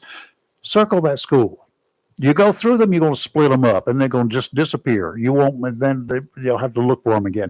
Keep those things corralled. If other boats are coming out there, y'all can get in a circle and keep surrounding it. There's plenty of fish to go around. You'll start picking up the Spanish. Got it? Right. All right. Now, if you don't find anything, any birds working, and by now the birds have probably stopped working because they come out early, your best time is to clear that inlet just about daybreak. And start looking for birds either north or south of the inlet, up or down the beach, whichever inlet you go out of. Then you spot the birds working there, go on and work those schools that the birds are working. Generally, it's going to be really close to shore. If you get out, you don't find anything, I'm going to give you a little clue. If you're going out of New River Inlet, first thing I'd do is I'd hang a left, and I'd go up toward Brown's Inlet. I wouldn't even drop my lines overboard yet till I see some signs of it. And when you get up to Brown's Inlet, which is the inlet 3 or 4 miles north at the northern end of Onslow Beach. Isn't that where you don't go? No, they have a lot of shell casings and stuff in the military. You don't go out there. Don't go up on it. You're not going to dive it. You're going to be fishing on the surface. But you go near Brown's Inlet and just stay off of Brown's Inlet, off of the inlet, the shoaling area there. Right. Fish near the shoals, the shallow water. 15, 20 feet deep will be fine. No deeper really. And troll along that shoal line. You can look at your sonar and tell how deep you are. Right. And just troll going up, get way up, turn around, and make that same trip back. Make it several times. And the chances are really good you're going to pick up some Spanish mackerel there. I like to anchor and fish. I don't like to troll. Yeah. I like to anchor. Ugh. Boring. Yeah, that's what's so great. It's so relaxing. You get in your chair, prop your legs out. All right. Anyway, water temperatures now at Spanish temperature is 70 degrees ish up and down the coast. So you can find some fish there close to shore. And when you get more proficient, you can venture on out a little bit further and you can pick up some fish out there. But early in the season, you get some bigger Spanish too, because they arrive early before the little ones get here. That's good news. That water temperature right down. That's really good news. Best I've seen so far. Today, out to 20 nautical miles, winds are going to be out of the southwest, 10 to 15 knots east, 3 to 5, about 3 feet every 5 seconds. Sounds in rivers of moderate chop. It's a doable day when the ocean is completely calm. I never catch anything. 3-footers, fine. 5 seconds apart, okay. Just be careful going through the inlet. Saturday, tomorrow. Winds about 15 knots, steady, seas 3 to 4 feet, sounds in rivers of moderate chop. Sunday, don't. Winds out of the south, 10 to 15 knots, seas 4 to 5. Not undoable, except it's going to be choppy, and we got a chance of showers in the morning, showers and thunder boomers in the afternoon. That will stir up the ocean, and it'll make it a little bit nastier trying to get back in. Right. All right, your turn. Yeah, my turn. I'm going to rest. Today, partly sunny with a high near 85. South wind 6 to 13 miles per hour with gusts as high as 18. Tonight, partly cloudy with a low around 64. Saturday, mostly sunny with a high near 85. Saturday night, a chance of showers with thunderstorms, partly cloudy with a low around 65. Sunday, showers and thunderstorms with a high of 78. And Monday, showers are likely, partly sunny with a high near 80. Donald Trump does some things that I don't like. Really? Yeah. And one was he got rid of it, National Security Advisor Mike Waltz. I do like him for that because he needed it. He got kicked out, right? Mm-hmm. But then Trump, who had promised a position to a young lady, a congresswoman, right, and then he had to renege on it, right, because he then chose Mike Waltz to become ambassador to the United Nations. Well, like you and I had discussed, and we're pretty much on the same page. When I fire you, you stayed fired. When I fire you, when I was in business and I fired you, you didn't come. I didn't put you in another position. He didn't fire him. He removed him. That's a big difference. He removed him as director of national security advisor. Everybody that I removed, I did not put him in any other position. And he moved him to a different position because this Waltz guy took the fall for what happened with the signal chat. Okay, well, first of all, he's the one who contacted. It was firmed up. He contacted that journalist. He's the one that accidentally. I don't care. Accidents cause people to die. Inadvertently, accident, by mistake, without knowledge, or knew what he was doing on the chat. If you didn't know what you were doing, you did not need to be my national security advisor. Nor my ambassador to the United Nations. Idiot. My opinion of this whole thing is somebody screwed up. He took the blame for it. And in order to gloss it all over, they moved him somewhere else. He screwed it up. Somebody screwed it up. He screwed it up. He said from the beginning it was him, but we don't know. Well, he could have been covering for Pete. I doubt it. He could have been covering for Pete. You know, like you said. Anyway, Mr. Waltz. According to Trump, his office now, he'd been considering dumping Waltz for several weeks because of that role in the leak that happened. The 3-term former Florida congressman unintentionally, I understand it was unintentional. I'm sure he didn't do it intentionally, but he did it. Invited Atlantic editor, that's a news organization, Jeffrey Goldberg, into a group chat discussing imminent military plans last March. No. Stupid. I don't care. You get fired for being stupid. And once you're fired, you're gone. I fire you for being stupid, doing stupid stuff. I don't need you anymore. If you do that because you were stupid, what else are you going to do? Well, which do you feel is the most important, being a national security advisor or being a UN ambassador? He's on the public payroll. I know. I don't want him there. I don't want him there. You know as well as I know it was. Do you think for a minute that Donald Trump, as a businessman, would allow that to happen in his businesses? When you're fired, Bubba, you're gone. But he was not fired. When you're relieved of your command, you're no longer a part of my organization. I understand what you're saying. It's, in my opinion, it's very obvious. Like, we need someone to take the fall. You claim you're the one that did it. All right, we're taking you out. He did it. They verified it. But we're going to give you some other chair to sit in. And I agree with you. If I was going to let him go, he'd be gone, done. I don't need him anywhere else. Yeah, you ought to be happy I don't cut your hands off. The 151st Kentucky Derby takes place at Churchill Downs in Louisville, Kentucky. The race features 23-year-old thoroughbreds competing in the 1.25 mile Run for the Roses. $5 million purse. Huh? I With just the couldn't winner wait. set to take home over $3 billion. Coverage begins at 2:30 p.m. Eastern Time. That's tomorrow, right? On NBC. The race is post time set for 6:57 p.m. Huh? Coverage begins at 2:30. They're going to have Yes, 4.5 coverage. hours of coverage before they blow the whistle. Well, they've got to go interview the horses. And then it will take how long for this event to complete? They run around the track and they're done by 7:01. If they take off at 6:57, the race is over at 7:01. Right? It's more than just one race, though. Aren't there like I mini don't have a races and clue. stuff? I've never been interested in that. I know my mother was a huge Kentucky Derby fan, being born in Kentucky, and she watched it. I could never get into it. Just like there's sports you can't get into that I like, but watching horses, I don't know. I'm such an animal activist that I'm just like, why are you running those poor horses so hard? Well, in the group, among that 23-year-old thoroughbreds, includes the offspring, the child of two former Triple Crown Wow. winners. That is the favorite at this time. The name of the horse? Journalism. Uh-oh. Journalism is dead.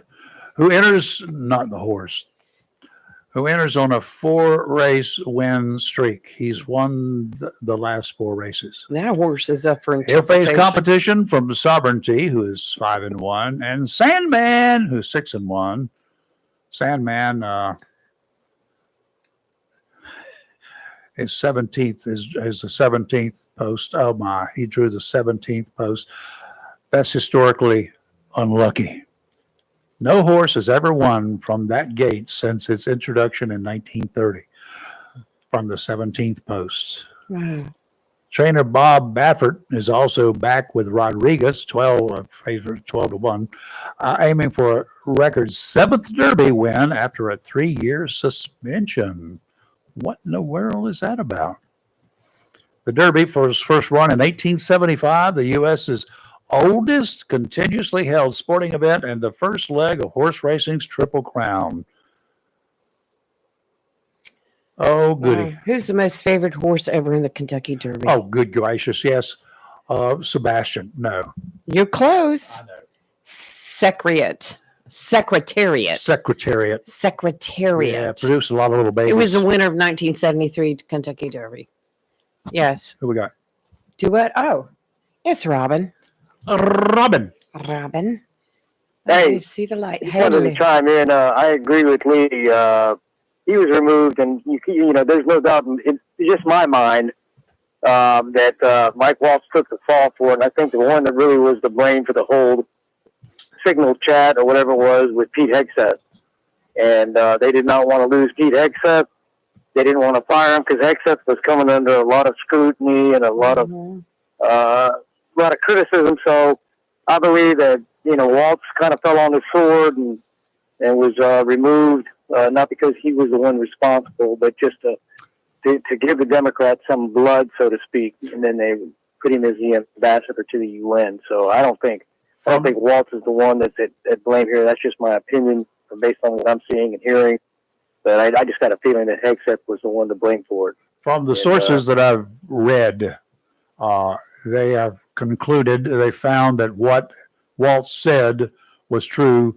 And apparently that's also what the editor of the Atlantic was saying too, is that yes, he got the invite, and the invite came from Waltz. Was somebody else responsible for that being put on that invite and put, you know, under Waltz's name? Possibly. I don't know. I know that Hegseth has included others on some of the signal chats. His wife. I can just imagine Robin Knapp as a NCIS drug investigator having a sit down in the office, and this is we're getting ready to go raid this locations, and he puts his wife on speakerphone so she can listen in. I can just see that happening. Yeah, well, no. you know, and that's the thing that infuriates me because, you know, you got capable people in the Trump administration that were picked by Trump to do the job, and for the most part they are. But then to get to be, as far as OPSEC is concerned, you know, they have no OPSEC. I don't care what kind of chat that's supposed to be, you know, cryptographically coded or whatever it might be. You just don't do that. I mean, I sit in the same house with my wife, and she never, ever, ever discusses her patients. And when I was with NCIS, when we had operational briefs that we're getting ready to conduct a search warrant, we didn't even include other agents That's in right. the building that were you know, NCIS agents but work in different disciplines. It's They not, didn't have a need. They didn't have a need to know, and we weren't telling them. you know, and The only thing we would tell them is that, hey, we're going to be in your area of operation tonight, so just beware. That's it. yeah, well, then they kind of knew, but they didn't know. But you know, back in the same thing, way back when, you don't tell anybody because things will happen, and it's not like it's a good deal. So things will be happening we don't know about. Well, I will say, Robin, that I've had Signal before and have used it, and you can start a group chat, and it does not show who started the group chat, not when you're invited to it. And that's another thing, you're not actually invited to it. If you're on Signal and I'm on Signal, it's just like you sending me a message through regular text. Now, I will say that if I was Pete and I was going to send out confidential information, classified, and I was on a chat, the first thing I would do, because it'll say there's 13 people in this chat, I would click on that and I would find out who the 13 people are before I start. I would sign off on them, or you know, would they be done? Yeah, there should be somebody at the top or two. So you do not have somebody like a Robin Knapp inviting his wife to the chat, or anybody. So you just don't have that happen. There should be. Right. First of all, I'd put it up on the big screen. Every person that's in this chat, and could be everybody that's supposed to be in the chat could see who's in the chat, and they can say, whoa, whoa, whoa, whoa, whoa, you got the editor of the Atlantic? No. It was a domino effect of errors by several people. Well, regardless of the chat or whatever, you know, I've worked around sensitive classified information all my career. Right. Specifically, when I was in Guantanamo, I had to get my clearance bumped up 3 levels just to have access. I mean, because that was a pretty secure zone, very, very secure. But even then, I don't trust Signal Chat. I don't trust any of these chats. Nope. Because just like the people who designed them and put firewalls in place and et cetera, you've got smart people out there that know exactly how to get into those things without even being detected. Exactly. So you never know, and you know. To me, it's just irresponsible. You know, you're taking advantage of technology, which we all know technology can fail, period. And it was just stupid in my opinion. And you know, to be honest with you, I'm getting tired of hearing about Signal Chat and Signal this or whatever. Yeah.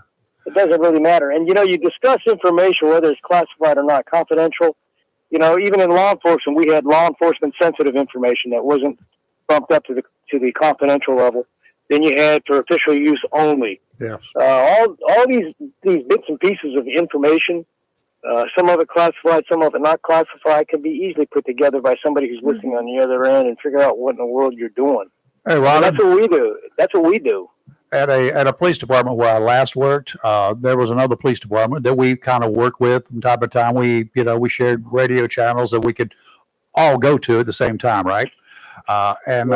Then the chief over there got a real bug up his butt, and he didn't want to cooperate, didn't want to do this, not ours, the other chief. And so he just kind of had all of his radios set up so they could go to a channel, and it was a scrambled signal. A lot of folks don't understand what that means, but I said, you know what, you've got to be kidding. And I heard the scramble, and I said, okay, Chief, you mind if I convert our radios? He said, go ahead. Because I decoded that scramble. You know how long it took me to do that? No time at all. And then I descrambled mine first.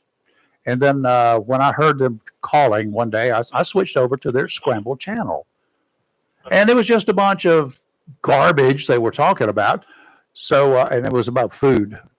So I called and I said, can I get one of those too?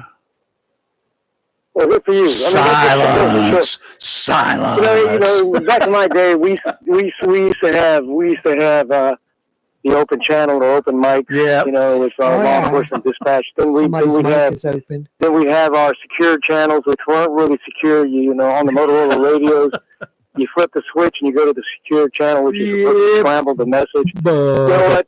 Then you got people like me. Well, even then, when I was, going secure mode, I was very, very cautious as to what I was saying on the radio, because anything can be intercepted. Let's face it. And it's just. But to get back to what I was saying, though, is that this whole thing with signal chat is just a mess. All of these people that were involved in this chat are responsible to some extent. I do put the blame on Hegseth being the Department of Defense Secretary. It's just a mess, and it just gave ammunition to the other side. It's a lot of carelessness. Not only to the Democrats and to our enemies and stuff. And they just have to, if you want to be secure, really secure, then even in the CIA headquarters and buildings like Department of Defense, we have programs that we used to do in the Air Force called TCSM. And that was tactical counter surveillance measures, that you go into a room and you find out to see if there's any bugs or any listening devices in these rooms. Yep. And even then, once you got the all clear, you still went back in and did it again just to make sure that it was all clear, and then you can have your discussions. You know why you did it a second time is because there are individuals out there who are planning those little devices. They're kind of like the people the cops that are running radar. They don't turn them on anymore until they see you coming. And by the time you turn it on, your fuzzbuster doesn't going to work anymore. Remember when everybody had a fuzzbuster? Yeah, but anyway, they'd leave everything off until you started your conversations, and they said, "Okay, now they're in their meeting. Let me flip it on." Then they turn it on remotely. One of the biggest fallacies in the U.S. government back in the 70s, mid 70s, somewhere around there. My goodness, man, the Russians had the U.S. embassy wired. Of course, they had it wired. They knew everything that was coming in from Washington to the U.S. embassy in Moscow. They knew troop movements. They knew everything. Yep.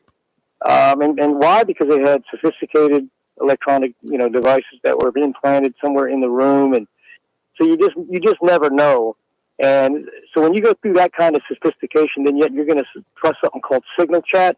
I don't think so. Yeah, put an ad in the newspaper. This whole thing be more classified. Rob, and this whole thing, in my opinion, just boiled down to carelessness. Because chats can be hacked, emails can be hacked, meetings can be hacked, telephone, radio. All of that, it just boiled down to pure carelessness. If they had not included that journalist on the chat, nobody would even know about what they chatted about. Well, you're right about that. It is carelessness and it's stupidity, because you got people that are in you've got people that are in high level positions with top secret clearances at different levels of top secret clearances. You just never know. I mean, you got to be very careful, even to your own people. That's right. You never know. It's just like, when people talk about, what do you guys got going on tonight? Even in NCIS, hey, what do you guys got going on tonight? And these are guys from the violent crime squad coming up to us, and we just look at it and say, we got something going on, but, we don't even discuss it. It stays. It's the old saying, what you see here, stay here, stays here when you leave here, period. Right. Remind me to tell you about a coworker of mine that got fired one night because she did something that shouldn't have been done. And that was something that you will enjoy because it involved drugs. Yeah, well, I'll tell you one thing. I'll tell you a quick story. We used to do a lot of operations with the Lenore County Sheriff's Office and Kinston PD and stuff like that, and some other agencies around there. And I'm not going to say which sheriff's department, but two cops were going somewhere. They had two unmarked units, and they were heading north, and they were both on a secure line. And somehow the secure line bled over into the open channel. Oh, that's and great. The open channel happened to be on the frequency that the sheriff was on. And the point of it is these two guys were talking some nasty trash about the sheriff on a secure line that got bled over onto the public line. So bottom line is, when they got back, nothing was said. Suffice it to say, both those individuals have no longer carry badges. So, you know, that's the kind of stuff that you got to be careful with. And again, you know, I'm kind of disappointed because I keep hearing about signal, and I just keep shaking my head. That's not safe. But anyway, now, but you're right. Let me just give you my right, 2 cents on Pete Hegseth. I don't dislike Pete Hegseth. I liked him when he was on Fox News. I thought he brought some credibility to the show because he knew some questions to ask and whatever. And I did not have a problem with him there. My problem is that Trump picked him to be the head of this. No, why? Because he's popular on Fox News. He was catering to the viewers of Fox News. That's my personal opinion, and also to Fox News itself, because they give him all the time he wants at any time to say anything he wants unchallenged. That's the problem that I have. I agree with you. So one of the things that I think Pete Hegseth brings, I do believe he's intelligent. He's written a couple of books. He's very smart. But one of the things he brings to the Department of Defense is street creds. Basically, people respect him. He's been there. He's been deployed a couple of times. But regardless of all that information, the fact that he would include his wife in conversations, that blew it for me. Okay, that's stupid, and actually it's arrogant. Yeah. Well, and, for him to be in the position that he's in, though, would be kind of like me. And well, let's just say I know a couple things out there that you know that I know, but that would be like putting me in charge of the Department of Justice. No. Well, Robin, I got street creds, but I'm just not going to lead the Department of Justice. We talk about things getting out. There's 2 employees of the Department of Homeland Security leaking out where the next ICE raids were going to be. It's going to happen. Yeah. But, and they're paying the price for that. Only happens once. But this whole thing with Signal was just stupidity and carelessness. Yeah. And I say, when you pre-announce particular locations that you're going to be in, you're putting other people's lives in danger, especially law enforcement officers. Exactly. And you just don't do that. And I'm just like really disappointed that this whole thing came out. I'm a Republican, and I totally disagree. I think somebody should step up to the plate, so to speak. Mm-hmm. Mike Waltz, I do believe he did. Ambassador to the UN, but even then, the role players in this, and I think, and I'll be honest with you, I like people, I really do, but he needs to answer the call. He needs to step up, and if he's a real leader, he takes responsibility for these leaks and take whatever punishment comes his way. He did it first, but then he backed down. It's like us with the county commissioners, because we have closed meetings. And don't ask me about a closed meeting, because I'm not going to tell you about it. I don't, Kelly knows when I have a closed meetings, and I absolutely say zero to her whatsoever about the closed meetings. It's not to be discussed. That's right. Under North Carolina general statute, the closed meeting, all the information stays there. We seal the minutes, and that's it. And we don't discuss it unless it becomes public. It's policy not to discuss it. It's not illegal to discuss it. Did you know that? In a closed meeting. It's not illegal to discuss it amongst ourselves. No. It's not illegal to go to a reporter if you want to. And there have been rogue county commissioners and city councilmen do exactly that. Well, I'm gonna tell you what. I will never do that. If it's a closed meeting, you're not going to hear a word out of me, because that's the sanctity of a closed meeting. Yeah, that's what it's supposed to be. That's discuss things that are pertinent to the county and the citizens. And until it's made public, you won't hear me discussing it, period. Yeah. Amen. So, we appreciate that. Thank you for that. Yeah, but I'll send you your $1 and you can tell me what happens next week. Well, we've known in the past of a former county commissioner that has done that. There have been any number of them in my time who've done the same thing. Yes. I mean, not just Onslow, but other places too. Absolutely. So that's your choice if you feel like you want to leak something, but... that's ridiculous. But I don't have any time for that, and I have no tolerance for that. Right. But anyway, I just want to throw my opinion out there, and I appreciate it, guys. Thank you, Robin. You behave. Have a good weekend. Come out to the event tomorrow. Are you going with Kelly for the birthday thing? No. What birthday thing? There you go. Come on out. Daughter's birthday thing. Oh yeah. No. I'm not going out to Okay, out of town for Then that. you need to come out to the skill center. Do you know where it is? I'll help you out if you don't. Come out to the skill Copy that, center after copy that. 1600, between 1600 and 2000 tomorrow, and get some food. I may do that. I'm working until 6, but if I get off, I'll You'll pull be up hungry and when you crank get that. off. Come on out. Okay, I will. Okay, bye. What birthday thing? What? He knew. He remembered. He covered that pretty well. Right as soon as we finished weather, I wanted to bring something up, and we jumped into a Well, go story. ahead. So I'm gonna bring it up now. National Weather Service has put out a chart, and this has to do with Coastal Carolina weather fatalities Oh. from 2000 to 2024, and I thought this was so interesting. Okay, these are listed fatalities by event. Tropical weather 14. So we're talking hurricanes, we're talking tropical storms, etc. Uh-huh. Wind 16 fatalities. Lightning 20, flood 25, tornado 41, and guess what rip currents were? A lot. 192. Y'all don't need to pay attention to what we tell you. You need to pay attention to the lifeguards So if you are crazy. swimming somewhere where there are lifeguards. If you're Mhm. not swimming where there are lifeguards, pay attention. Learn to identify a rip. If you do not know how, it's a thing called Google. You got a computer, Google Right. identifying rip currents. They're not rip tides, by the way. They are rip currents. That's Identify a rip current. Every surf fisherman knows how to find one because that's where the fish are. Right. Hello. So find a good surf fisherman, if nothing else. And if he's fishing in a rip current, go somewhere else. I put a good link on our page right Okay. here for anyone watching that you can look it up and read about this stuff. I'm going to give you some good Very hurricane news. Interesting. Yes. You want some good hurricane news? Is there such thing? There is. Like no hurricanes They this have year? found out that the sea surface temperatures in the Right. North Atlantic are averaging about 2 degrees lower than normal, which 2 degrees. that's significant, by the way. You bet a half a degree is something that fishermen look for, a change in the temperature Right. going out there.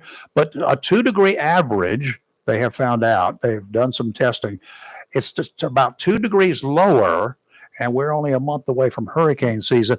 And that means they think that we may end up having a lower, or at least a not as violent storms. As strong storms is so strong, when the water temperature is really warm, the storms just to come are running. I am all for that. Okay, so you may have your toes a little bit cooler than normal if you go in the sea. I will. Put a wetsuit on. I will take all that under advisement, and Yeah. I'm all for What they're that. saying, North Atlantic water temperatures compared to previous years, 2025 is tracking well below 2024 levels. And last year we had a lot of storms out there. We didn't get hit by too many, but anyway, we did have some, and they were some powerful dang old storms too. Yes, they were. So- They were. So what's driving this? One significant factor, they say, is the persistent Bermuda high, Mhm. which has been fairly steadfast and centered northeast of the island nation of Bermuda. The ridge has helped to strengthen easterly trade winds across the Atlantic, allowing for ocean upwelling and leading to a drop in sea surface temperatures. The ocean down deep is cold, y'all. If you haven't figured that out, way down deep, it's cold. And this upwelling they're talking about, this ridge has strengthened easterly trade winds across the Atlantic, allowing for ocean upwelling. That means the cold water from down below is moving its way to the surface, and therefore the sea surface temperatures, the SST, are right now running about 2 degrees lower than last year. With 2 degrees makes all the difference. I does. say It hallelujah. makes a bunch of difference. I say So hallelujah. here's what we can do. If we hear about in the future, and we still got warm temperatures, and what we need to do in the future, is to go out there and got our microphone is out of control. Yeah. We need to go out there and take all the ice that we can get and dump it into the ocean before a hurricane can get close Didn't to they make shore. a movie like that I don't once? know. No, that was Who we got? Asteroids. We've got Theo Theo, good afternoon. Good morning. Deplorable. How are you, What's sir? going on? Hey, Oh, a bunch of stuff. My opinion, both Hexeth and Walsh should be fired. And you're right, Rayford. They don't belong there. They don't. Either one of them. No. You can make all the excuses you want. That's national security. Well, first of all, this stuff to go around. Hegseth he's out of his league. I mean, yes, he is. He brings some credentials because he was in the Army. At least he's got some of that. But I mean, he's not at a level to be making decisions that the Secretary of Defense makes. Exactly. You understand that, right? Yeah. It'd be like putting me in charge of the CIA or something. No. How did they pass this guy through? I don't know. A bunch of senators did it. Yeah. Is he still ask Robin if he's still paying the girlfriend for hush money? Sure, he is. Why not? She's got a good thing going, wouldn't you?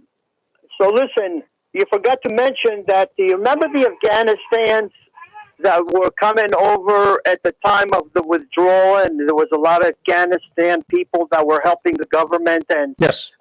As allies, and we brought them over here for safety reasons. Yes, they helped us. Okay, do you know that they're sending them back? No, I don't know that they're sending them back. Well, look into it and let us know why is that happening. Okay. They're sending them back, and you know how dangerous that is. These were the people, and what Greg Murphy came and says, well, we got to get these people out, and they're our allies. They helped us out. And now, for no reason, they're sending them back, and some of them only got 1 week notice to take their kids and get out. Now, you know if they're Christians, you know what's going to happen. The Taliban doesn't care for Christians, right? Yep. Okay, so find out why he's doing that. Let us know why this is happening. I mean, I'll check into it. You heard of the term two-faced, haven't you? Yeah, I have. And let me check it out to verify it first. Okay, and there's a lot of them that are living in North Carolina. Yeah, find out what happened, okay? Yeah, I will definitely do that. Theo, I have a question. Go Are you ahead. going to come by and see us tomorrow For what? At the Skill Center. at the Skill for Men Who No, I'm Cook not going to come contest? over there. We have an emergency here. And Oh, I'm sorry. We're going to be at the hospital. Okay. Oh, okay, well, you take care of okay. that. Oh, man, I'm I hope sorry it goes for you. well. I'm sorry. So I'll talk to you guys Monday. All Okay. right, Thank you, thanks. Have a good weekend. All Bye-bye. right, you too. And Ooh, that's Theo's awful. still listening. If there's anything we can do to Yeah, help, please, Theo. we're right there for you. Holler Theo. at us. We're here. Hey, I've got great news talking about weather, talking about fishing earlier, talking about Spanish mackerel. Guess what starts a month from today? What? The Big Rock Tournament. Oh. I just wish Big fish. I just wish we could have something like that here. We could. Yeah, Big clamshells. Why can't we go out there to one of? Why can't we have something? We like have that? Spanish mackerel tournaments. We have along our coast here. We have king mackerel tournaments. I'm going to tell you something. Those king mackerel tournaments bring in a lot of tourism money. So those big marlins. Yeah, do. well, I mean, you can't have so many marlin tournaments. Well, I mean, why can't we have something like big like this? This is, I mean, I get so excited with the Big Rock Tournament anyway. Who that? I get, it's Jennifer. Jennifer always calls right after Theo. I know she does. She But I'm does. going to tell you some good news first before I forget it. Kelly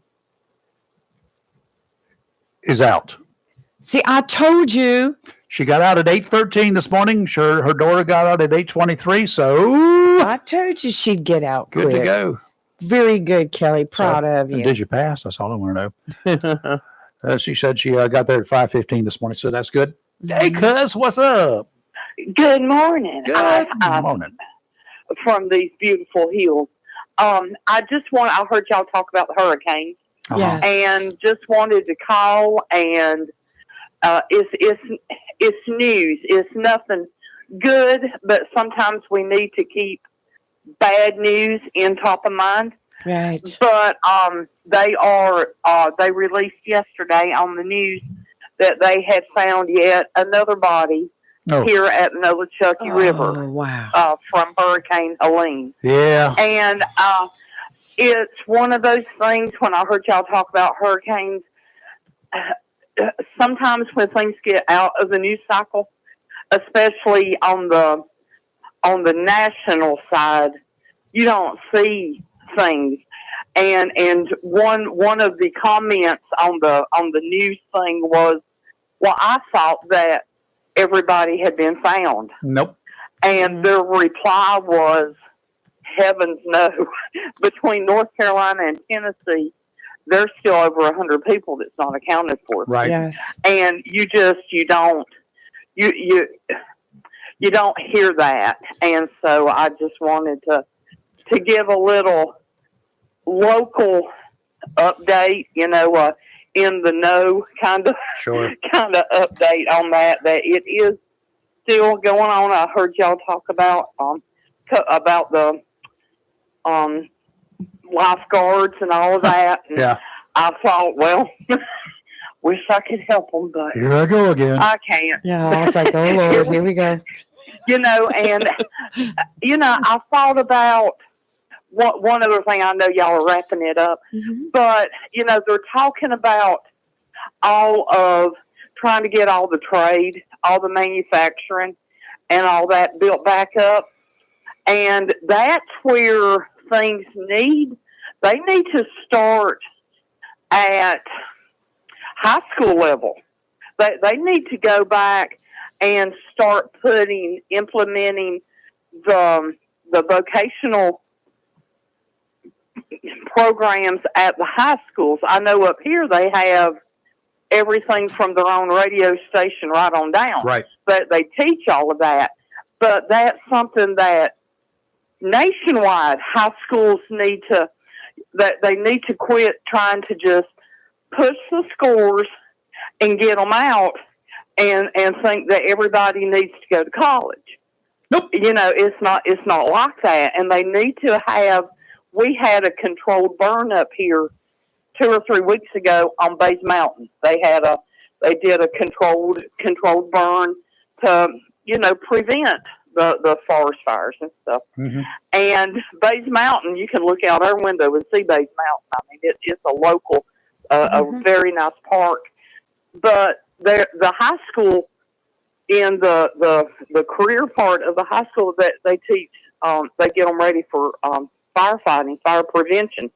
And they had put a picture of, you couldn't tell the high school kids the way they were dressed from the forestry. Oh, really? I mean, they were right up there, right with them, and learning, right there on the job learning. And that's something that they really need to, if they're going to change the education, if they're going to take it away from the federal and give everything back to the states, that's something that, to me, all states need to look at. Yeah. They need to get the high school students involved in all these other things. So. But anywho, that's just my little bit of news and my little take on Jennifer. the high schools and the careers and all of that. All right. Y'all have a great Jennifer, weekend. you and too. Terry have a good one and be safe up there in the hills of We're Tennessee. going to be at Bloomingdale Baptist Church tomorrow for the spring craft show. So All right. we're getting ready to start loading up and get everything. We can start setting up today. I love the ones where you can set up today. Wow. Yeah, set up the day before. Yes. Yes. Yeah. All right, y'all Thank have you. a good You have a day. great too. weekend. Bye-bye. Okay, we've come to the conclusion Of another week. of another week, and we're just beginning to get started though, because Yes. we got a weekend of adventure.